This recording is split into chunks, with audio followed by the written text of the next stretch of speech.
Good morning India. दोस्तों नमस्कार। दोस्तों एक नई और इंटरेस्टिंग सी कहानी में आप सबका स्वागत है। कहानी शुरू करें इससे पहले मैं आपको एक बात बताती हूँ। अगर आपको ये कहानी पसंद आए तो आप इस वीडियो को एक लाइक कर दीजिएगा और जहाँ पे पहली बार आए हैं तो सब्सक्राइब जरूर कीजिएगा। मेरा नाम राज है, मेरी उम्र 24 साल है और ये बात शादी के 3 साल के बाद एक रोड दुर्घटना में मेरे भैया का स्वर्गवास हो गया। मैं भाभी के साथ अकेला रहता हूँ। मेरी भाभी का नाम रीतू है। हमारा खुद का बिजनेस है। भैया के स्वर्गवास होने के बाद मैं ही बिजनेस का देखभाल करता। भाभी बहुत ही खूबसूरत थी। वो मुझे राज कहकर बुलाती। मम्मी पापा का स्वर्गवास बहुत पहले ही हो चुका था और मैं भाभी के साथ रहता हूँ। भाभी उम्र में मुझसे 1 साल की छोटी है। वो मुझे बहुत प्यार करती हैं। भैया के गुजर जाने के बाद भाभी का पूरा देखभाल मैं ही करता हूँ और वो भी मेरा बहुत ख्याल रखती। मैं सुबह 10 बजे ही घर से चला जाता हूँ, फिर रात के 8 बजे वापस आता हूँ। ये उस समय की बात है जब भैया को गुजरे हुए 6 महीने हुए थे। एक दिन मेरी तबीयत खराब हो गई तो मैनेजर से दुकान संभालने के लिए कहा और दोपहर के 1 बजे वापस आ गया। भाभी ने मुझसे पूछा, क्या हुआ राज?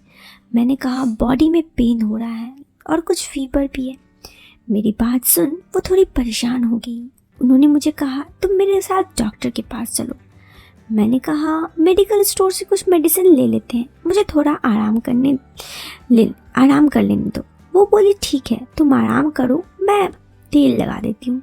मैंने कहा, नहीं रहने दो, ऐसे ही ठीक है। वो बोली, चुपचाप अपने कमरे में जाकर लेट जाओ, मैं थोड़ा सा तुम्हें मालिश कर देती हूँ, तुम्हें ठीक लगेगा। मैं अपने कमरे में आ गया। वो आई और फिर उन्होंने मुझसे इधर उधर की बातें करना शुरू कर दिया।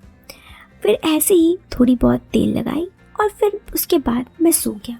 शाम के 6 बजे नींद खुली और उठ गया। भाभी चाय लेकर आई। मैंने चाय पी, उनके बाद वॉशरूम चला गया।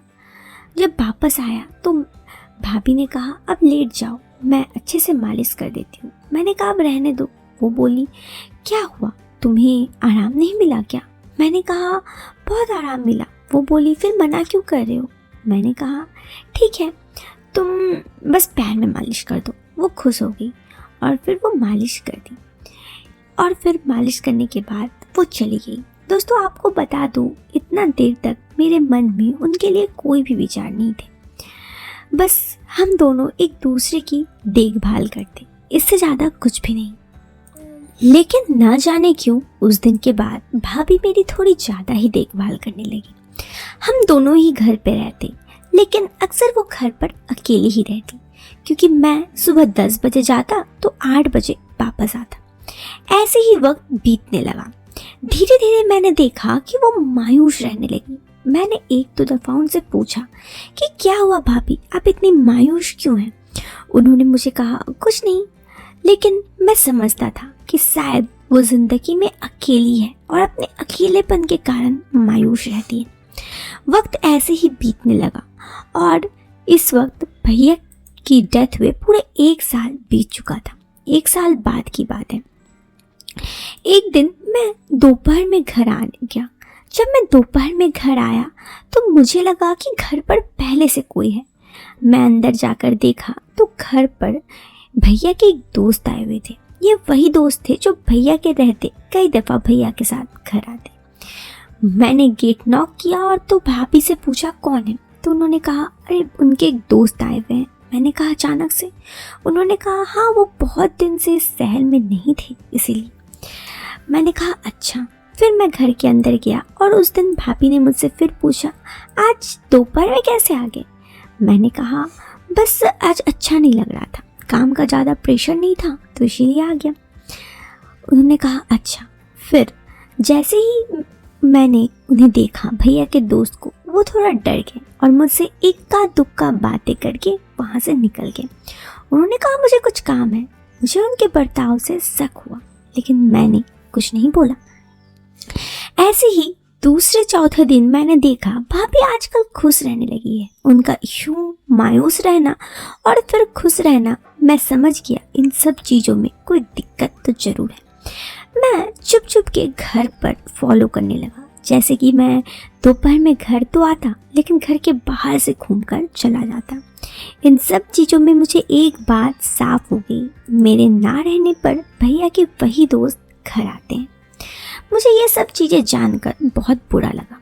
भाभी ऐसा भैया, भले ही भैया अब नहीं रहे लेकिन उनकी मौत को, स्वर्गवास को भी एक ही साल गुजरे थे और ऐसे में भाभी ऐसे कर रही है, हमारे घर की ही बदनामी होगी। इन सब चीज़ों को लेकर मैं उस रात घर आया तो भाभी ने मुझे कहा, क्या बात है राज, तुम थोड़ी परेशान दिख रहे हो।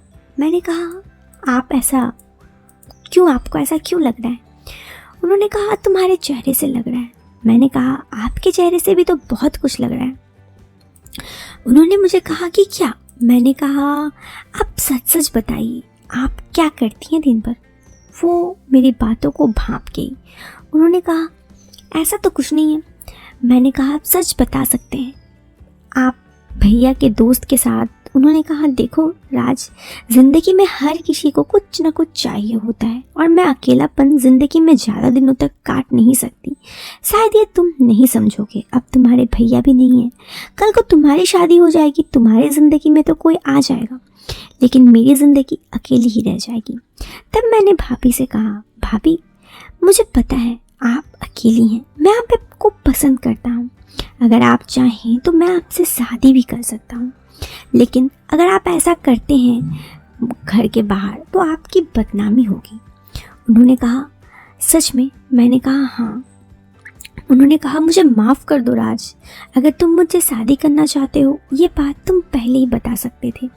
मैंने कहा, कोई बात नहीं, हम चलिए पुरोहित को बुलाते हैं। मैंने पुरोहित को बुलाया और पुरोहित जी हम दोनों के लिए 3 दिन बाद का मुहूर्त दिए। 3 दिन बाद मंदिर में जाकर मैंने भाभी से शादी कर ली। अब वो मेरी पत्नी बन चुकी थी और मैं उन्हें बहुत प्यार करता। वैसे भी वो मेरे से 1 साल छोटी थी और जब भी मैं उनसे पहली बार मिला था वो मुझे बहुत अच्छी लगती, लेकिन मेरे दिल में उनके लिए उस वक्त कुछ नहीं था। लेकिन भैया के चले जाने के बाद मुझे लगा कि शायद मैं उन्हें पा सकता हूँ। हाँ, बीच में वो उनका ऐसा बर्ताव देख मुझे बुरा लगा था, लेकिन फिर शादी के बाद सब कुछ सही हो गया। शादी के बाद हम दोनों खुशी खुशी रहने लगे। अब हमारी शादी को हुए 4 साल हो चुके हैं। मेरा एक 2 साल का बेटा भी है और ज़िंदगी बहुत ही अच्छी चल रही है। दोस्तों, इस कहानी से मैं आपको बस इतना बताना चाहती हूँ कि अगर कोई भी लड़की हो और उसका डिवोर्स के बाद कोई अफेयर हो तो अक्सर इसे बुरा माना जाता है, लेकिन अक्सर ऐसा देखा जाता है कि लोगों की ज़िंदगी में कुछ ना कुछ ज़रूरत ज़रूर होती है। शायद ये बात हमें समझना चाहिए। फिलहाल इस वीडियो से मैं लेती हूँ आपसे अलविदा। मिलते हैं एक नेक्स्ट वीडियो में। आपको ये वीडियो पसंद आई हो तो आप वीडियो को एक लाइक और चैनल पे पहली बार आए हैं तो सब्सक्राइब जरूर करें। मिलते हैं फिर एक नए वीडियो में एक नया इंटरेस्टिंग टॉपिक के साथ।